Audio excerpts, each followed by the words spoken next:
Alors voilà, pour revenir un peu sur les statistiques, pour qu'on parle un peu de ces données de cette course, voilà, on va plutôt regarder directement sur l'ordinateur. Ce sera plus simple que je vous commente un peu, parce que en regardant la timeline en général, je me souviens un peu des détails qui me passaient par la tête, pour vous partager un peu ce mood de ce qui s'est passé. Donc voilà, le résultat global, voilà, il est là, tout simplement, 4h24. Bon, il y avait que 1500 mètres en natation, parce que voilà, justement, je vous expliquais, l'eau était très très froide et du coup, c'était pas hyper bien calibré pour cette sortie de l'eau avec le choc thermique que j'ai pu ressentir d'ailleurs. Un vélo assez monstrueux quand même en 2h20, enfin monstrueux, je me jette des fleurs. C'est parce que en tout cas, pour moi, c'est un niveau que j'avais jamais atteint, donc je suis super fier. Et une course à pied où j'aurais pu aller chercher facilement 10 minutes, mais totalement coupé par justement ce problème que j'ai eu. On va en parler. On va en reparler plutôt. Mais sinon, en tant que résultat, du coup, c'est dans mon rank 23e, donc j'étais pas super loin sur cette liste de qualification. Je crois que c'est le mec 17 ou 18 qui a chopé le dernier slot, donc franchement, j'aurais pu. Top 100 au global. Voilà, petite fierté, j'étais content. Mais voilà, sinon 96e homme, rien de spécial. Le premier là, il a fait 3h34, monstrueux. Personne nage en 18 minutes, moins de 2 heures les 88, tranquille, 1h16 la course à pied. Voilà, ça demande un peu de taf. Mais bref, en tout cas pour mon résultat, je suis super content. 4h24 sur Ironman. À Nice, j'avais fait 5h30. Bon, évidemment, il n'y avait pas 1500 D+, sur Erkner, c'était full plat. Mais j'ai quand même vachement progressé. Et j'en suis quand même très content. Du coup, si on parle de cette natation, je l'ai évoqué, la natation, c'est vraiment pas mon point fort. On va pas rester super longtemps dedans. C'était un parcours très classique, clac-clac. Normalement, on aurait dû aller un peu plus loin par ici pour faire les 1900. Et en fait, j'étais plutôt bien parti sur les 1,40, etc. qu'on a travaillé avec Nadège. Mais arrivé au bout, et en fait, j'ai vraiment commencé à ressentir fortement le froid. Les virages m'ont ralenti et j'ai perdu un peu la visibilité des bouées. Comme je suis myope, en fait, je vois que dalle dans l'eau. Bon, le l'eau aussi, tiens. Enfin bref. Et du coup, j'ai du mal à bien m'orienter. Je suis parti trop au large, je me souviens. Et j'étais tout le temps tout seul. Alors qu'à l'aller, j'avais du monde autour de moi, j'arrivais bien à me repérer. Là, j'ai perdu beaucoup de temps à me repérer pour repartir. Et en fait, avec le froid, je me demandais juste quand est-ce que ça allait arrêter. Et donc voilà, rien de spécial à dire. J'ai pas très très bien nagé. C'est vraiment un truc qu'il faut que je travaille, c'est nager en combinaison et en eau-libre, mais je sais pas où faire ça dans le Nord. En tout cas, les opportunités sont assez minces et du coup, pas toujours compatibles avec mon emploi du temps. Voilà. À Tours, l'année prochaine, ça sera pareil dans un cours d'eau. Voilà, je ne sais pas comment je vais travailler ça, mais faut le travailler. Bref, on va passer aux parties les plus fun, tout simplement. Si on va sur l'aperçu, donc ouais, il y avait 88 km, j'ai 87. Sur cette partie vélo, faut savoir que c'était 2 boucles. Donc tout simplement, on partait d'Erkner, on allait dans la campagne, là il y avait ce long aller-retour qui était sur une route toute neuve, on était les premiers à l'utiliser, il y avait même pas d'automobiliste qui était déjà passé. Il avait fait la veille. Et la deuxième boucle, bam, on repasse par le même chemin tout simplement. Sauf que particularité, sur la deuxième boucle, t'as les mecs qui sont sortis plus longtemps, qui sont sortis après toi en natation. D'ailleurs, je croisais des gens qui partaient seulement après ma première boucle. Donc ça, j'étais un peu surpris, mais je pense que c'est lié au rolling start, etc. Enfin bref. Et donc sur cette deuxième boucle, il y avait une particularité d'une portion. Je ne sais plus bien laquelle, mais je pense qu'on peut la retrouver facilement si je vais ici. Il y a ce moment-là où en fait tout simplement il y a eu un moment où là, voilà, ici là, 25 km/h, Ce n'est pas une défaillance physique. C'est tout simplement une portion où la route était tellement étroite, c'était une piste cyclable dans une forêt, une portion d'2 kilomètres à peu près, où tu n'avais pas le droit de dépasser. Voilà. Et donc moi et le pack qu'on était qui était sur notre deuxième boucle, du coup, on était à peu près sur les 38-40 km/h de moyenne, totalement coupé par cette petite portion. Donc j'étais un peu déçu. Mais bon, c'est les aléas du parcours, de la course. J'ai bien fait gaffe sur le prochain Ironman, il n'y aura pas de boucle sur le vélo. Mais sinon, pour parler en vitesse moyenne, 37,5. Franchement, j'étais super content. Ma moyenne en puissance, je crois que c'était 195 ici. Je pense que c'était à peu près 200 en réel sur Garmin. Enfin bref, on s'en fout. Mais j'étais très content parce qu'à l'entraînement, dès que on était censé travailler les 200-220 watts, j'avais beaucoup de mal à associer de la vitesse et aux watts. Sur le nouveau vélo, en fait, j'ai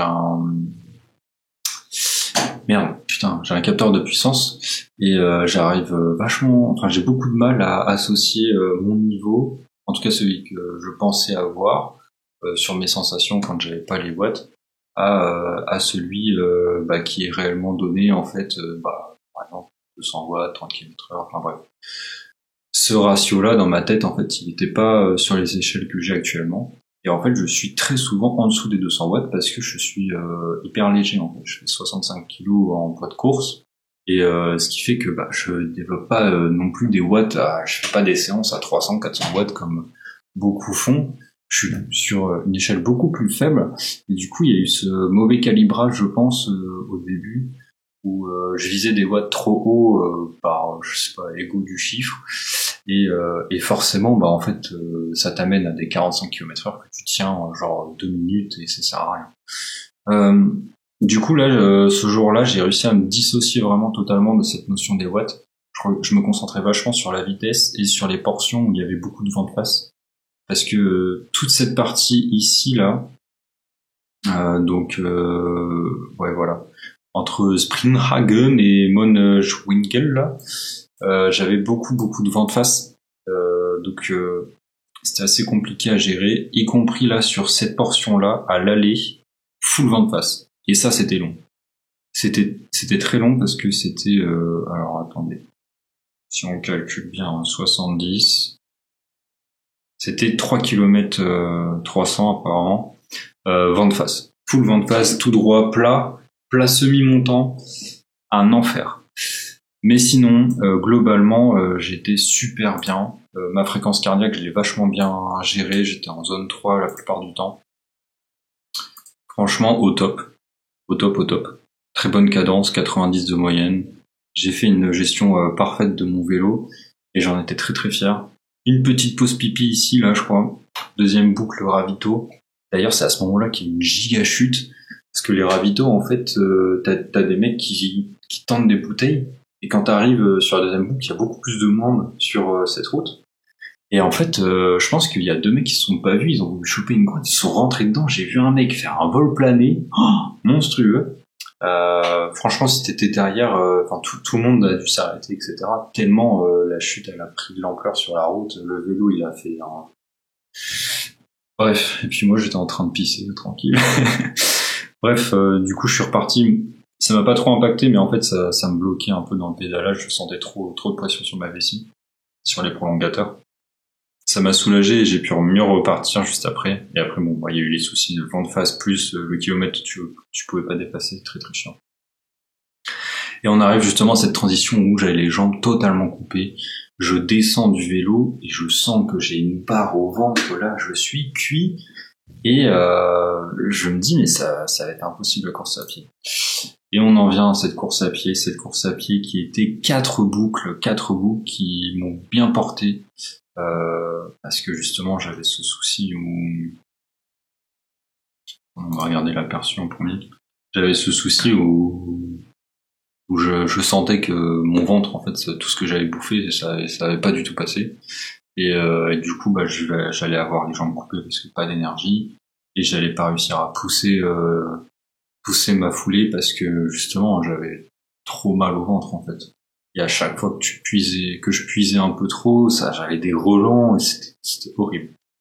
Bref, sinon pour parler un peu, un SMI en 1h29, 54, bon, 1h30. Rien de fou. J'aurais aimé taper 1h20 au moins. Mais bon, c'est quand même propre après un gros vélo. Parce que j'avais fait pas un très gros vélo à Nice en 2021, mais j'avais fait le même chrono. Et là, du coup, j'ai fait un plus gros vélo. J'ai beaucoup plus tapé dans les jambes, mais j'ai fait le même chrono. Je me réconforte comme ça, même si j'aurais aimé faire plus. Du coup, 4 boucles, tout simplement. On partait un peu de cette zone de transition, et après c'était 4 boucles dans la ville, donc on repassait pas par là, on faisait directement le petit virage. Et là, en fait, vous le voyez, hein, tout simplement, c'est terrible. Je suis cuit. 150 BPM, c'était ce qui était visé. Mais là, tous les pics là en bleu là que vous voyez vers le bas, et là aussi, c'est des pauses vomi, des pauses vomito. et en fait, au début, pendant du coup les 5 premiers kilomètres, je voulais pas vomir. Je me disais non, c'est débile de vomir, etc. Je voulais juste continuer d'avancer pour que mes proches soient rassurés, pour qu'ils disent que, pour pas qu'ils pensent que je passe un mauvais moment. Mais j'ai fini par dire à mon meilleur pote que j'avais vomi, que j'étais cuit. Et pourquoi je me suis finalement décidé à vomir et pas me laisser en fait souffrir et espérer que ça passe, parce que je sais pas si vous vous souvenez, mais cette année on a fait j'ai tenté un 200 bornes en vélo là avec des potes en avril.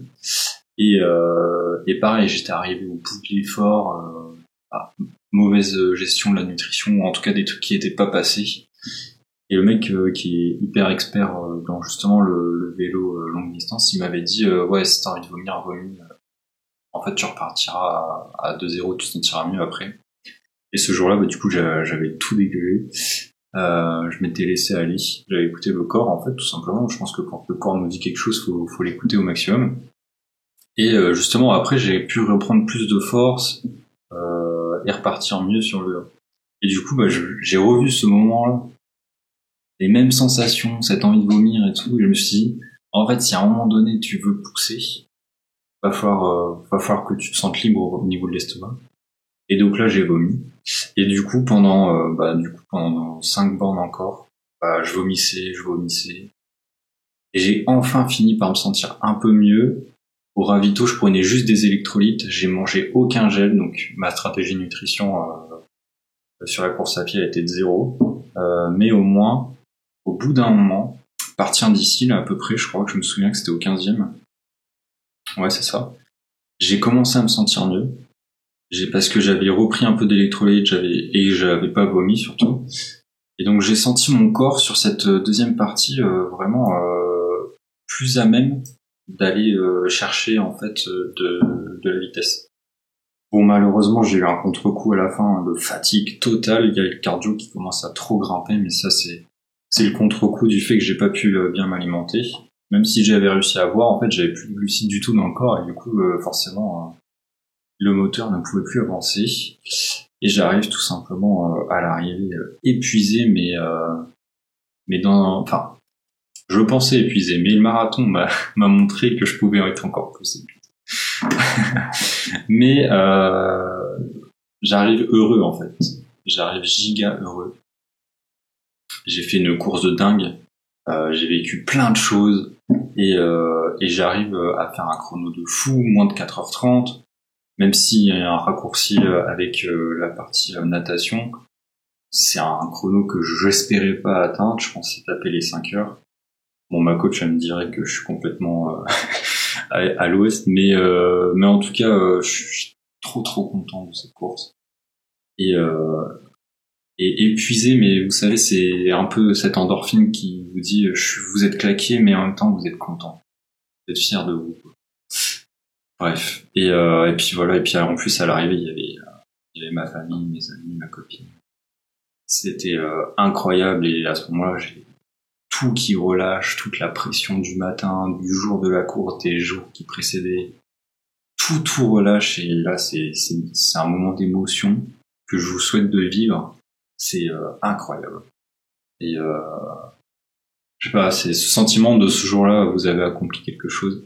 Bah je l'ai eu et je sais que en y retournant, en réglant ces deux trois petits trucs sur ma nutrition, sur comment gérer la transition vélo course à pied, je sens que je peux aller plus loin. Et ça m'intrigue vachement de voir ça, je sens. Du coup, voilà. Tout simplement. Une belle course. Et un visage heureux. Attendez, je vais vous montrer ça. Un visage très heureux. Ici, tout simplement, quand tu vois la ligne d'arrivée. Bon, les pom-pom girls, ça c'est très... Je pensais que c'était très américain, mais au final, il y avait ça aussi en Allemagne, bon, voilà. Et là, ici, je sais pas si vous voyez, mais il y a le regard qui est posé sur le chrono, là. Je veux juste voir le chrono, et là, je me suis dit, vas-y, sois expressif. Et là, ouais, t'as fini, t'es trop content. Oh là là, soulagement, là, voilà. Je vous parlais de ça, là. Cette vague d'endorphine qui vous prend, là. Ah, ça y est, c'est fini. Oh là là. Bref, c'était incroyable.